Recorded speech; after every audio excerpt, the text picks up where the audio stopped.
사랑하는 성도님들 모두 다 생명의 면류관을 받아 누리시기를 주의 이름으로 축원합니다. 우리 앞뒤 좌우에 계신 분들과 인사하시면서 주님의 마음을 시원하게 합시다. 아멘. 자, 오늘은 성령의 열매 중에 7번째 시간, 충성의 열매입니다. 충성, 이 한자로 보니까 충성 충자가 가운데 중 밑에 마음심이 있지요. 그 사람의 마음 중심에 무엇이 있는가에 따라서 그 사람이 무엇에 충성하고 있는가를 우리가 알 수 있는 것이지요. 내 마음의 중심이 국가에 있으면 국가에 충성하는 사람이고, 내 마음이 직장에 가 있으면 직장에 충성하는 사람이고, 내 마음이 우리 가정에 있으면 가정에 충실한 사람이 되는 것입니다. 우리 사랑하는 성도님들 마음속에는 누가 있고 무엇이 있으십니까? 그것에 따라 내 인생의 주인이 누군가 결정되는 것이지요. 앉으나 서나 당신 생각하면은 그녀가 내 마음의 주인이고 나는 그녀에게 충성하는 것이에요. 이 충성이란 단어가 헬라어 피스티스라는 단어인데, 성경에서 이 피스티스를 믿음으로 번역하고 또 신실함, 변하지 않음, 충실, 충성, 성실로도 번역합니다. 누구보다 신실하신 분이 누구십니까? 우리 예수 그리스도. 한결같이 변함없이 우리를 사랑하시는 분이 우리 예수님이잖아요. 빌립보서 2장 8절에 무엇이라고 합니까? 같이요. 사람의 모양으로 나타나사 자기를 낮추시고 죽기까지 복종하셨으니 곧 십자가에 죽으심이라. 우리 예수님 죽기까지 복종하셨다. 죽음까지 충성하셨다. 그 예수님을 믿으십니까? 나를 위해 이 땅에 성탄하시고 죽기까지 복종하사 십자가에서 나의 모든 죄짐을 대신 짊어지신 우리 예수님을 믿으십니까? 그렇다면 우리가 어떻게 살아야 되는가? 어떻게 살아야 되는가? 아까 읽었던 빌립보서 2장 8절에 조금 앞에 말씀 5절입니다. 함께 읽습니다. 너희 안에 이 마음을 품으라. 곧 그리스도 예수의 마음이니. 예수님이 죽기까지 충성하신 것처럼 우리 역시 예수님처럼 예수님을 닮아가며 충성해야 된다. 변함없는 신실한 믿음을 가져야 될 줄로 믿습니다. 자, 충성이란 단어가 믿음과 같은 단어 피스티스라고 하였지요. 믿음의 사람은 누구인가? 충성된 사람이 믿음의 사람이에요. 한결같은 사람, 변함없는 사람이 정말 믿음의 사람입니다. 믿음 좋았다가 믿음이 떨어지는 것은 충성된 사람이 아니었던 것이지요. 저는 우리 사랑하는 빛과 소문교회 성도님들, 이런 충성스러운 성도님들이 되시기를 간절히 소원합니다. 제 이야기를 들으시고 용서하세요. 제 이야기하는 거. 저는 21년 동안 부교역자 생활을 했습니다. 나름 충성되이 교회를 섬겼던 것 같아요. 또 제가 우리 교회 오기 직전의 교회에서도 누구보다 충성스러웠던 것 같습니다. 부교역자가 한 20명 되고 그중에 부목사님이 한 10명, 전도사님들까지 한 20명 정도 되는 교회였는데 제가 가장 충성스러웠던 것 같아요. 객관적이진 않고 주관적인 저만의 착각일 수도 있습니다. 그때 같이 사역했던 강도사님을 어제 저녁에 같이 만났는데, 사모님하고 그분이 그러더라고요. 그 교회에서 사역을 하다가 다른 교회에 나가보니까 그 교회가 정말 좋은 교회였구나. 교역자실이 너무 따뜻했고 목사님들이 너무 잘해줬고 떠나보니까 그런 교회 없었다라는 거예요. 그래서 제가 이야기했죠. 그 교회 교역자실 분위기가 원래 좋지 않았다고. 내가 수석 부목사 되고 나서 좋아진 거라고. 그전에는 맨날 싸웠다고. 그러니까 내년에 우리 교회에 와서 나랑 같이 사역하자 했어요. 사실 정말 그랬습니다. 제가 그 교회에서 정말 교회를 사랑하고 충성되이 섬겼습니다. 해야 하는 거 당연히 했고 제가 안 해도 되는 것까지 했어요. 명절에 다른 목사님들 시골 가라고, 내가 교회 지키고 내가 새벽 예배 인도하겠다고 다 가라고. 부목사인데 그만큼 제가 열심히 했었으니까 그 교회 목사님이 우리 빛과 소음교회 누군가를 소개할 때 한 10명 되는 부목사 중에 저를 소개한 거잖아요. 그만큼 열심히 했기 때문에. 박수, 이런 거 박수 치시면 안 돼요. 그래서 제가 조심스럽게 제 이야기 하는 거예요. 그런데 제가 그 교회에서 정말 열심히 충성되이 했는데 이제 담임 목사로 여기 오니까 또 다른 것 같아요. 히브리서 3장에 보면은 모세는 하나님의 종으로서 충성했는데 그리스도는 아들로서 충성한다. 제가 담임 목사가 되니까는 부목사 때도 물론 내 교회처럼 열심히 했는데 마음가짐이 달라지는 거예요. 그때는 정말 종으로서 충성한 건가? 지금은 아들로서 우리 성도님들이 더 사랑하지 않는가? 저만의 착각일 수도 있습니다. 특별히 충성이 성령의 열매라는 것은 정말 중요한 것이다라는 거예요. 무엇에 충성하는가? 그것이 중요하지요. 무엇에 충성해야 되는가? 조폭이 자기 조직에 충성하잖아요. 목숨 걸고 또 보스를 위해서 대신 감옥에도 가지 않습니까? 그러한 충성은 성령의 열매는 아니다 라는 것이지요. 제가 전에 성령의 열매 중에 오래 참음에 대해서 말씀 나눌 때에 무조건 참는 게 좋은 것은 아니다 라고 했어요. 참으면 화병 생긴다 라고 했지요. 그냥 참는 그 자체가 중요한 것이 아니고 가치 있는 것을 참아야 된다. 가치 있는 것, 그것에 대해서 오래 참고 견뎌야 된다. 충성도 마찬가지입니다. 아무한테나 충성하는 것이 좋은 게 아니에요. 가치 있는 것에 대하여 충성해야지 가치 없는 것에 맹목적으로 충성하는 것은 잘못입니다. 오늘날 젊은이들 열정 페이를 강요한다라고 하잖아요. 사회적으로 문제입니다. 페이는 얼마 주지도 않으면서 열정적으로 일하라 라는 거잖아요.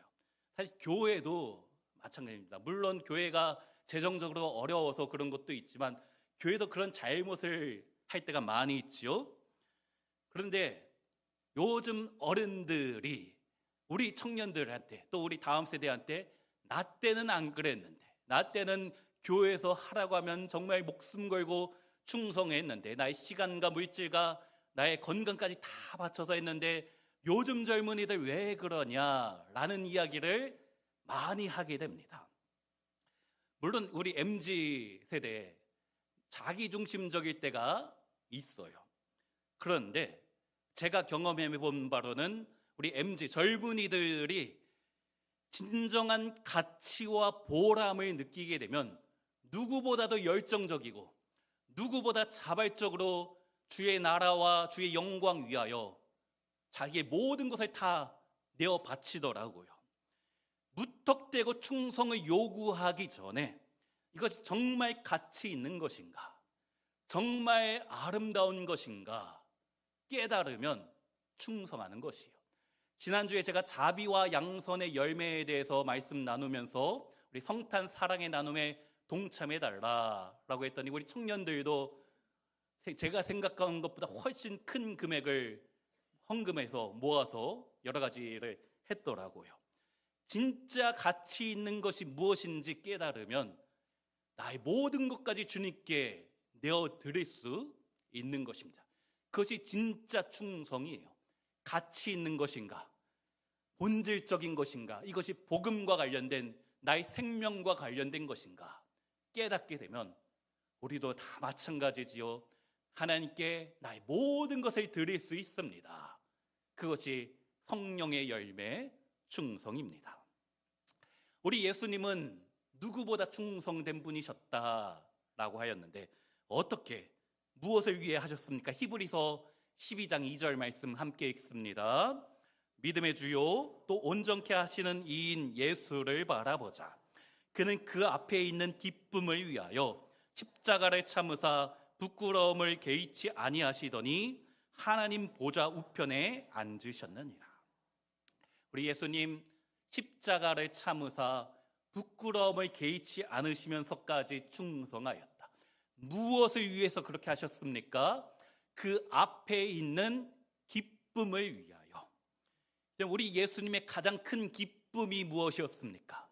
우리 예수님의 최고의 가치가 무엇이었습니까? 우리를 구원하시는 것, 우리 위하여 십자가에서 대신 죽으시사 우리 모든 죄값을 담당하시고 우리를 천국으로 인도하시는 것, 그것이 우리 예수님에게 최고의 가치였고 가장 큰 기쁨이었지요. 우리 사랑하는 빛과 소금교회 성도님들, 죄악에서, 죽음에서 구원하시려고 하나님의 자녀 천국 백성 삼으시는 것이 우리 예수님의 최고의 가치셨습니다. 그것을 위해 2000년 전에 이 땅에 성탄하셨잖아요. 나를 향한 최고의 사랑입니다. 나를 사랑하여 구원해 주시는 것, 우리 예수님께 그것보다 더 귀한 것이 없었음을 믿고 자신의 생명조차 아끼지 않은 사랑을 내가 받았음을 깨닫는 우리 모든 성도님들 되시기를 간절히 소원합니다. 그것을 믿는다면 우리가 어떻게 해야 되는가? 그 영광스러운 일에 동참하여 가치 있는 일에 충성하시는 모든 성도님들이 되시기를 축원합니다. 잠언서 25장 13절, 제가 가장 좋아하는 말씀 중에 하나, 같이 한번 읽어볼까요? 충성된 사자는 그를 보낸 이에게 마치 추수하는 날의 얼음 냉수 같아서 능히 그 주인의 마음을 시원케 하느니라. 충성된 사자는 누구인가? 한여름, 뜨거운 여름에 냉수 한 잔처럼 주인의 마음을 속 시원하게 하는 사람이 충성된 사람이다. 제가 정말 좋아하는 말씀이다 라고 했죠. 이 말씀을 얼마나 좋아하냐면 저희 큰아들 이름을 여기서 지었어요. 큰아들 시원이, 백시원이거든요. 우리 시원이 뱃속에 있을 때, 시원아, 너는 하나님의 마음을 시원케 해드리는 아이가 되라 라고 시원이로 지었습니다. 미국에서 태어났거든요. 영어 이름과 한국어 이름을 둘 다 지어야 되는데 영어 이름은 무엇으로 지었는지 아십니까? 당연히 모르시겠지요. 션, S-E-A-N. 왜 그럴까요? 시원이 되는 거예요. 션이 대단한 게 아닙니다. 첫째가 뱃속에 있을 때 시원이란 이름을 지었는데 나중에 언젠가 딸도 날 것 같아요. 그럼 나중에 딸은 뭐라고 이름 지을까? 시원이가 한자로는 떼시의 근원원에서 근원의 때, 태초에, 창세기 1장 1절이거든요. 나중에 딸이 태어나면은 창세기 1장 1절이 있으면 마지막 성경 제일 끝에 요한계시록 22장 21절, 주 예수의 은혜가 너희 모든 자들에게 있을지어다. 그래서 은혜의 때, 시은으로 지었습니다. 그런데 왠지 하나 더 날 것 같아요. 아직 첫째 뱃속에 있을 때 하나 더 날 것 같아요. 뭐라고 지어야 되지? 아들 이름 지어놨고 딸도 지어놨는데 하나가 왠지 더 태어날 것 같은데 이건 아들일지 딸일지 모르니까는 중간에 이름도 지어야 되겠는데, 태초에는 하나님이고 은혜의 때는 예수님이면 성령의 때가 필요하구나. 그래서 시영이 다 지어놨어요. 첫째가 아직 뱃속에 있을 때 새 이름을 지었습니다. 어쨌든 우리 큰아들 충성된 사자처럼 우리 하나님 마음을 시원케 해드려라 라고 했는데 가끔은 부모의 마음에 불을 지피는 경우가 있더라고요. 그런데 우리 빛과 소금교회 우리 성도님들, 주님이 바라보실 때에 너희 보니까 내 마음이 참 시원하구나 하실까요? 아니면 너희만 생각하면 내 속이 타는구나 우리 주님이 말씀하실까요?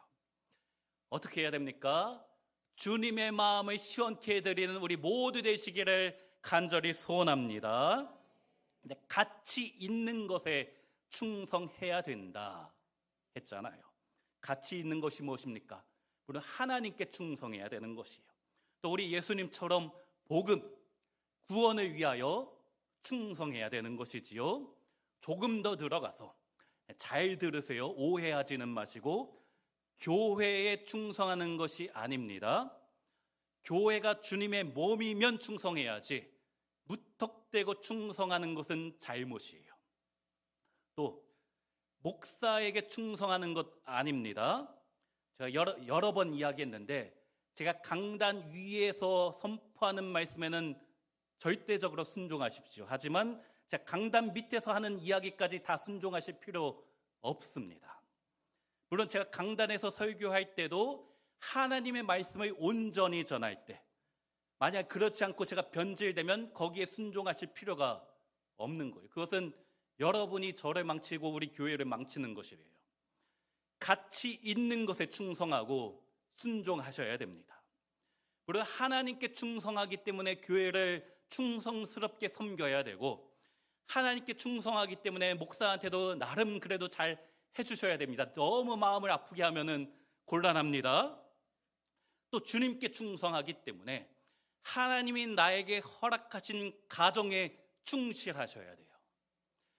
주님이 나를 보내신 직장에서 내가 누구보다 성실해야 됩니다. 왜 그렇습니까? 하나님께 충성하기 때문에 하나님이 나에게 보내신 직장에서 충성하셔야 되는 겁니다. 또 옆에 있는 분들, 우리 사랑하는 성도님들 더 섬겨주셔야 됩니다. 왜 그렇습니까? 내가 주님께 충성하기 때문에 그래야 되는 거예요. 내가 예수 믿으니까 주님이 허락하신 나의 배우자에게 신실하셔야 돼요. 내가 예수 믿으니까 나의 자녀에게 신실한 변함없는 모습을 보여야 하는 것입니다. 주님에게 충성하기 때문에 직장에서 누구보다 더 열심히 일하셔야 되는 거예요. 창세기의 요셉이 남의 집에 하인으로 있을 때 충성했습니다. 감옥에 갇혔을 때 역시 충성하였어요. 왜 그렇습니까? 그것이 하나님이 함께 하신 곳이었기 때문이지요. 주님이 나에게 보내서 내가 있는 모든 곳에 하나님이 함께 하심을 믿고 나의 가정, 나의 직장, 나의 교회, 그 모든 곳에서 우리가 충성해야 될 줄로 믿습니다. 어느 목사님 책에서 읽은 글인데, 이 목사님이 설렁탕집 하는 집사님 가게에 신방을 가셨는데, 이 집사님 하는 말, 목사님, 저는 설렁탕 파는 사람이지만 손님들에게 예수님을 대접하는 마음으로 최고급 솥뼈를 24시간 우려내서 대접을 합니다. 근데 어느 날 24시간 뼈를 우려내고 있는데 우리면 우릴수록 우윳빛깔 국물이 나와야 되는데 점점 누런 국물이 나온다. 이상해서 뼈를 공급해주는 거래처에 전화했더니 자기들이 실수했다고, 미안하다고, 그러면서 오늘 하루만 커피에 넣는 그 프림가루를 타면은 감쪽 같다 이야기한 거예요. 아무도 모른다. 이 집사님 어떻게 했을까요? 가게 문에 붙여놨지. 오늘은 재료가 좋지 않아 영업을 할 수 없습니다. 사실 프림 타도 모르거든요. 왜 그랬을까? 왜 그랬을까? 예수님을 대접하는 마음으로 손님에게 대접하는 것이요, 이것이 충성입니다. 교회에서만 충성하는 거 아닙니다. 나의 직장에서도 충성하셔야 되고 가정에서도 충성하셔야 돼요. 하나님이 나에게 맡기신 그 모든 일에, 그 모든 장소에서 주님의 마음을 시원케 해드려야 되는 것이지요. 우리가 어떻게 하나님이 보내신 모든 곳에서 충성할 수 있는가? 가장 중요한 것이 하나님에 대해서 알아야 됩니다.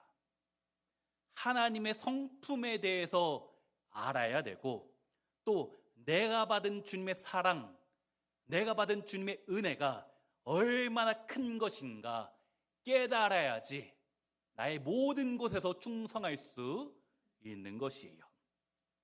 마태복음 25장에 달란트 비유 나오지요. 어느 주인이 먼 곳을 떠나면서 3명의 종을 불러 한 사람에게는 5달란트, 하나에게는 2달란트, 하나에게는 1달란트를 맡겼습니다.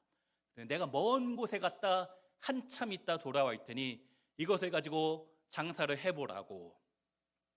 5달란트 받은 사람, 주인이 돌아왔을 때 5달란트의 이익을 남겨서 10달란트 주인에게 맡겼지요. 드렸지요. 2달란트 받은 사람도 마찬가지 2배, 2달란트의 이익을 더 남겼습니다. 1달란트 받은 사람 어떻게 했습니까? 아무것도 하지 않고 1달란트 그대로 주인한테 다시 돌려주었죠. 그들을 향한 주인의 평가가 무엇입니까? 마태복음 25장 23절 같이 읽습니다. 그 주인이 이르되 잘하였도다 착하고 충성된 종아, 내가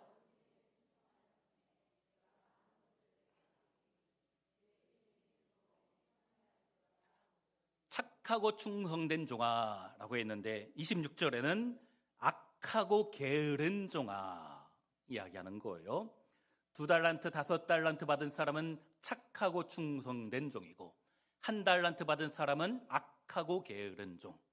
자, 그러면 이 1달란트 받은 사람은 왜 충성하지 못했는가?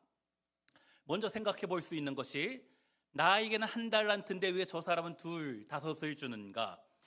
비교되잖아요. 내가 이런 대우받고 나한테 무슨 충성을 바랄 수 있겠는가 생각할 수 있죠. 서운할 수 있습니다. 다른 사람과 비교하면은 적어 보이지만 사실 1달란트가 적은 금액이 아니거든요.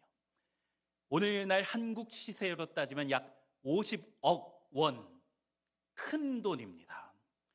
50억을 맡겼으면은 그 일에 열심히 해야 하는 것이 당연한 거예요. 정말 그 사람의 문제가 무엇인가? 왜 그가 아무것도 하지 않았는가? 단순히 비교 때문이 아닙니다. 서운해서 그런 게 아니에요.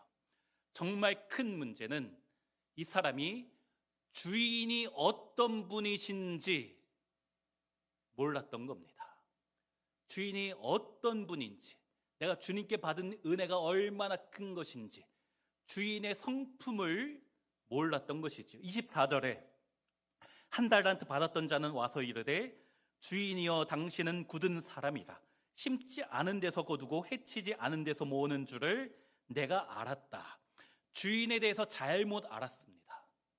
주인을 잘 몰랐던 거예요.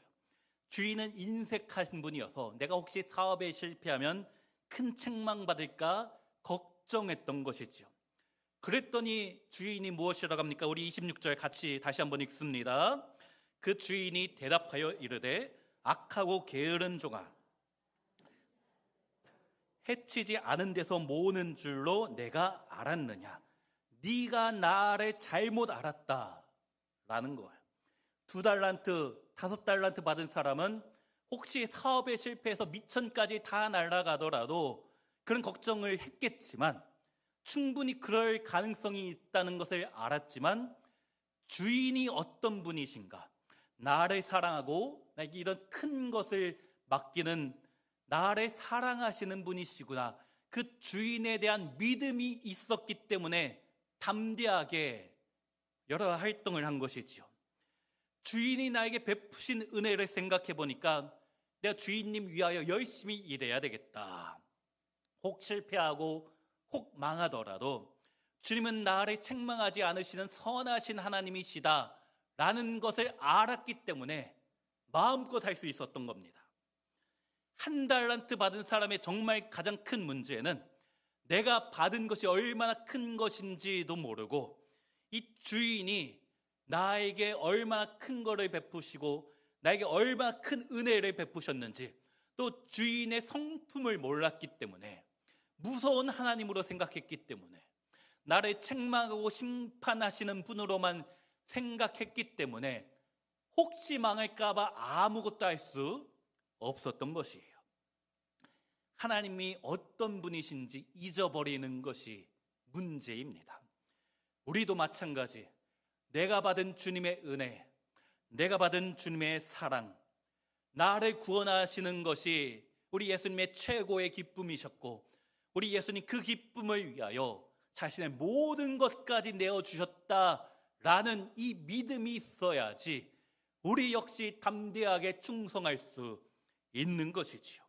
그 감격, 그 감사의 마음이 있어야지 하나님이 우리에게 보내신 가정에서, 직장에서, 교회에서, 내가 사는 동네에서 누구 앞에서든지 충성할 수 있는 것입니다.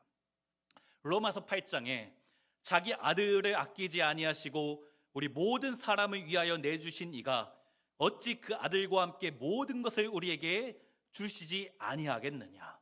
우리 하나님이 이런 신실하신 분이시구나, 변함없으신 분이시구나, 한결같은 사랑이 나에게 주어졌구나 하는 이 믿음이 우리에게 필요한 것이지요. 18세기 영국에 윌리엄 캐리라는 사람이 있었습니다. 가난한 구두 수선공이었고 학교도 제대로 마치지 못했어요. 어느 날 예배 시간에 사도행전 1장 8절 말씀을 듣게 되었는데, 오직 성령이 너희에게 임하시면 너희가 권능을 받고 예루살렘과 온 유대와 사마리아와 땅끝까지 이르러 내 증인이 되리라. 이 말씀을 듣고 마음에 감동이 생긴 것이지요. 사실 이 당시만 해도 해외 선교라는 것은 상상도 못했던 일이거든요. 이 말씀 가운데 이 윌리엄 캐리에게 마음의 뜨거움이 찾아왔습니다. 내가 땅끝까지 가서 예수 믿지 않는 사람들에게 복음을 전해야 되겠다. 그 사실을 아버지한테 이야기했더니 네가 드디어 미쳤구나. 아내한테 이야기했더니 당신 나랑 이혼하고 가라고. 교단 목사님들한테 이야기했더니 하나님이 그것을 원하시면 자네가 안 해도 어떻게든 그 사람에게 복음 전할 테니까 하는 일이나 잘하라고.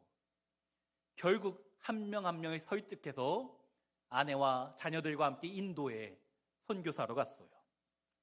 가면 열매가 맺혀야 되는데 7년 동안 한 명도 전도하지 못했습니다.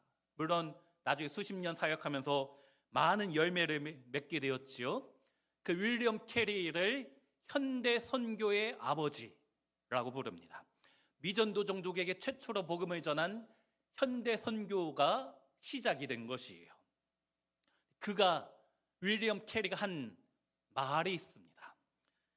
하나님이 하실 위대한 일을 기대하라. 하나님을 위해 위대한 일을 시도하라. 같이 한번 읽어볼까요? 하나님이 하실 위대한 일을 기대하라. 하나님을 위해 위대한 일을 시도하라. 저는 우리 사랑하는 빛과 소원교회 성도님들, 하나님이 하시는 위대한 일을 날마다 기대하시기를 간절히 소원합니다. 또한 주님을 위해 위대한 일 시도하시기를 바랍니다. 실패해도 괜찮아요. 2달란트, 5달란트 받은 사람 실패할 수도 있다는 걸 알았지만 주님을 위해 위대한 것을 시도했더니 큰 축복이 주어지고 착하고 충성된 종아 칭찬받게 되었지요. 우리 성도님들도 이런 위대한 일에 동참하시기를 바랍니다. 위대한 것이 무엇인가? 위대한 일이 무엇인가? 윌리엄 캐리처럼 다른 나라에 가서 복음 전하는 것도 위대한 것이지만 꼭 큰 것이 위대하지 않습니다. 오해하는 분이 있어요. 내가 많은 물질을 하나님께 바쳐야지 위대한 것이고, 내가 하나님을 위해서 다른 나라에 가서 선교사로 일해야지만 위대한 것이 아니고, 위대한 것은, 가치 있는 것은, 진정한 가치는 하나님이 나에게 맡겨주신 것을 하는 것이 위대한 것이에요. 나에게 1달란트 주셨든 2달란트 주셨든 5달란트 주셨든 그것은 중요하지 않습니다. 하나님이 나에게 주신 재능 가지고 나에게 보내신 곳에서 쓰임받으면, 그곳에서 충성하면, 하나님이 나에게 보내신 가정에서 충성하면 그것이 위대한 일입니다. 직장에서 충성하는 것이 위대한 일이고, 주의 몸된 교회 위하여 충성하는 것이 위대한 것이고, 나에게 주신 달란트 재능 가지고 쓰임받을 때에 착하고 충성된 종이다 칭찬받게 될 줄로 믿습니다. 우리 광고도 했는데 주보에 2025년 봉사자 지원서 넣었어요.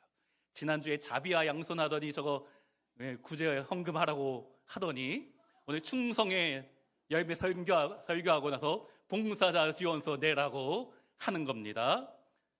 말씀 듣고 감동이 있으시면 내년에 우리 교회 사역할 것을 적으시면 체크하시면 돼요. 하나 이상 3개까지는 괜찮을 것 같아요. 하던 분들, 내가 성가대 했으면 성가대는 당연히 해야 돼요. 내가 성가대 여기 체크 안 하면 안 해도 되는구나 생각하시면 곤란합니다. 하던 거는 당연히 쓰는 거고 더 할 것 3개까지는 하셔도 괜찮을 것 같아요.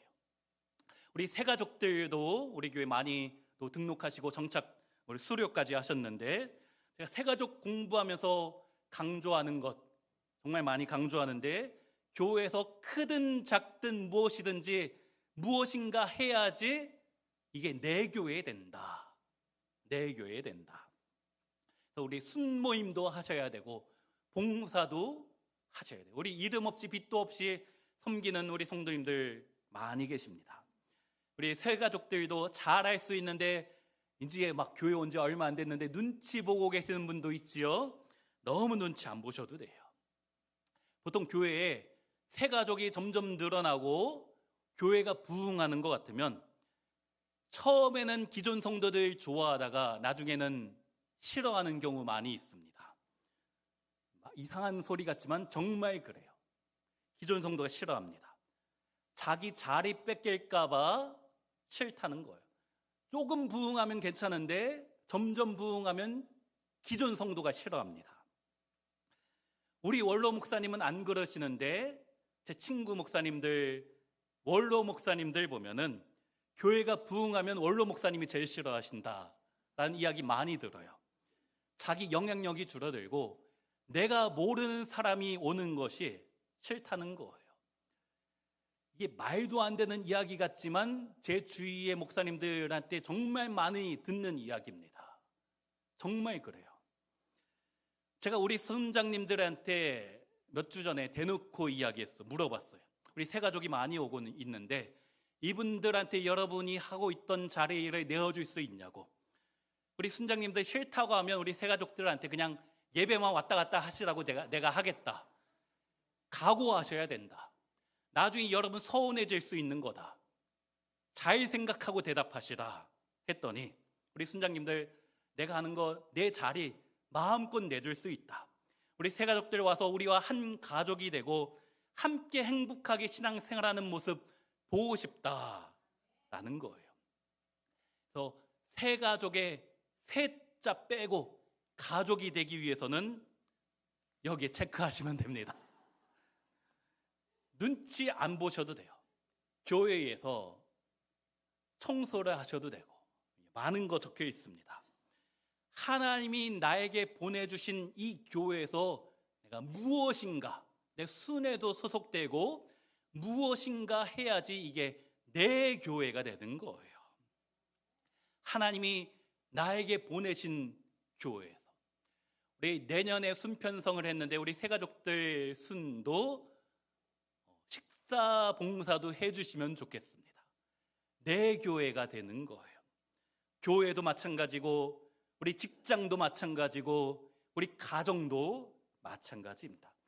내가 그곳에서 할 수 있는 것을 하는 것이 충성이고 하나님이 기뻐하시는 일입니다. 그게 충성되이 살아가시는 우리 성도님들이 되시기를 간절히 소원합니다. 그렇게 살아갈 때에 하나님이 말씀하여 주실 거예요. 당신의 그 섬김이 하늘에서 해같이 빛날 것이다. 그렇게 살아갈 때 우리 성도님들의 충성이 해같이 빛나게 될 줄로 믿습니다.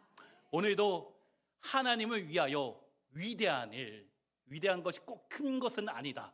나에게 맡겨주신 그 일을 가치 있는 일을 하시는 우리 모든 성도님들 되시기를 주의 이름으로 축원합니다. 그럴 때에 충성된 종에게 주어지는 생명의 면류관을 다 받아 누리시는 우리 빛과 소원교회 모든 성도님 되시기를 주의 이름으로 축원합니다.